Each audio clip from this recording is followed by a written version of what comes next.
So I now have all my pieces cut out. We are ready to proceed to the next step. Okay, so let's get out our handy instructions. So now that we're done, we're through the fabric cutting layout, we're into the sewing information. And the first thing you want to do is read the sewing information. Standard seam allowance in clothing is 5/8 of an inch, but you always want to make sure that that's what it is. And right up here at the top it says 5/8 our seam allowances are included unless otherwise indicated. Then we have shading, so you can see the right side, the right side is going to always be your pattern side. So basically the side that's going to be out in the world. And the wrong side is the reverse side of the fabric. And then what's nice too is it will tell us in the glossary what type of stitching this is going to require. It's also telling us here, and the entire bodice is self-lined, but it would be this. So on either side of the dress, the bodice is going to be our right side of the fabric, which is nice. It's a nice little detail. Now it wants us to gather the lower edge of the two bodice sections between the two small circles. We made marks from our pattern pieces, and that's where it wants us to gather between. Basically what that's going to do is we're going to do a stitching that'll allow us to pull this together, because essentially what this bit is it is the bit that goes right underneath here. So it is going to have a gather there so that it lays nicely against the chest. I'll place a link in the description for a nice little video that I can find on how to do a gather stitch. Okay, so I have my gather stitch in. Now the key to this is obviously you don't want to back stitch on these. You want to set your machine's tension dial to a very loose tension, and you want to set your stitch length to the longest stitch length you have. And again, no back stitching. Your first stitch between those marks is going to be right on the seam allowance, and then your second stitch is going to be 1/4 of an inch inside the seam allowance. See that? And you want to leave long tails at the end because we're going to be pulling on these later to form those gathers. Oh, yeah, no, I don't think so. Tell them about stay stitching. We've gone ahead and we've stitched together our midriff pieces, the front midriff, and then we've ironed open the seams. And then what it called for was a stay stitch. Essentially what a stay stitch is it's a stitch that is done 1/2 inch in from the edge of your fabric. So it's a regular stitch done from the outside in. Now this 1/2 inch in from the fabric is when you have a 5/8 seam. If your seam is less than 5/8 and they're asking you for a stay stitch, you're probably going to want to move it a little bit closer because you want to make sure your stay stitch is within your seam allowance.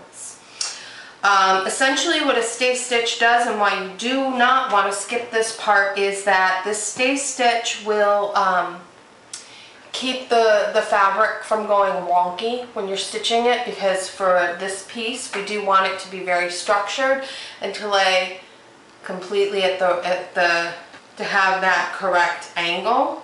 So this stay stitch will keep it from from the fabric moving or going all wonky when we're stitching it to another piece.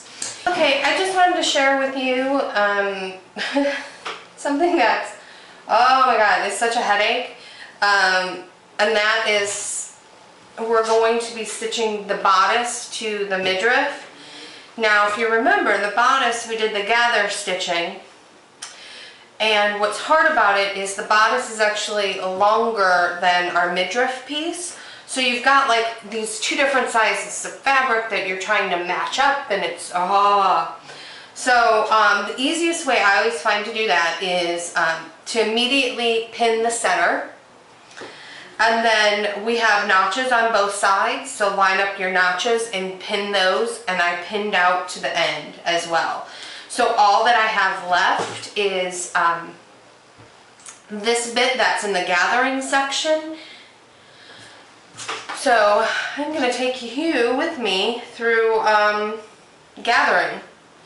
Now, to gather, what we're going to do is we're going to take a pin, and I'm going to take my big pin, and I'm going to put that right at the end of our gather stitching. And then we're going to take the thread and we're going to wind it around this pin in a figure 8 fashion.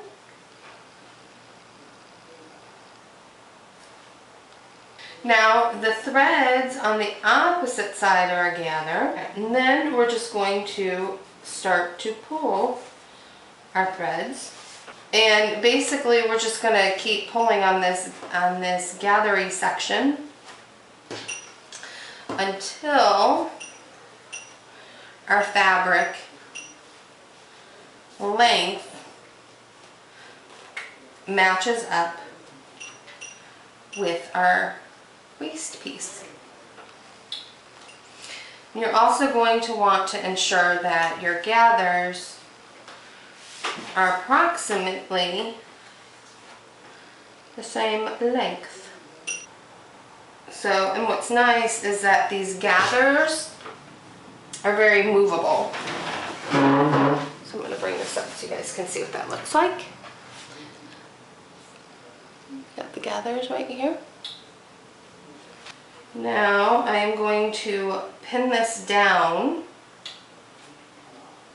and I do a lot of pinning. I know there's some people that can just put a couple pins in, but since I'm still learning, I tend to overpin, just because it does make it a little bit easier for me, because it really keeps the fabric from shifting around on me as I'm sewing.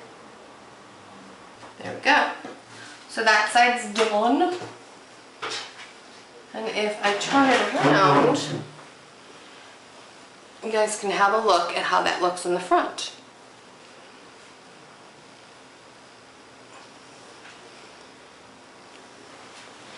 Alright, I'm going to do the other side, and then I'm going to get to stitching and see how it goes. If you guys are like me, a lot of times, like if I read the entire direction and I don't really understand 100% of what it's telling me, I start to get a little bit frustrated and overwhelmed. So then I literally at that point will take it sentence by sentence. Like it's telling me, pin the midriff front to the lower edge of the bodice front. Match centers, done. Adjust gathers, that's what we're doing now. And then it says stitch. That's what I'm going to do. And once I've stitched, then I'm going to see what else it wants me to do. So take it step by step by step. Because I think when you're beginning, when you jump ahead of yourself or you look at the entirety of it, it can get really overwhelming really fast. And then you end up setting things to the side. Don't do that. Step by step. Sentence by sentence. Word by word. So that's it for today's So Vintage. I hope you guys like this new series. I'm really enjoying doing it with you. Let me know. Post in the comment section below. I'd love to hear from you guys. And also, if you want to show your support for Vintage Vanity, go ahead and click thumbs up. Let me know you like it. And if you haven't already, go ahead and click the subscribe button. It'll let you know when new videos are posted. I hope you guys enjoyed, and I will see you soon. Have a great day.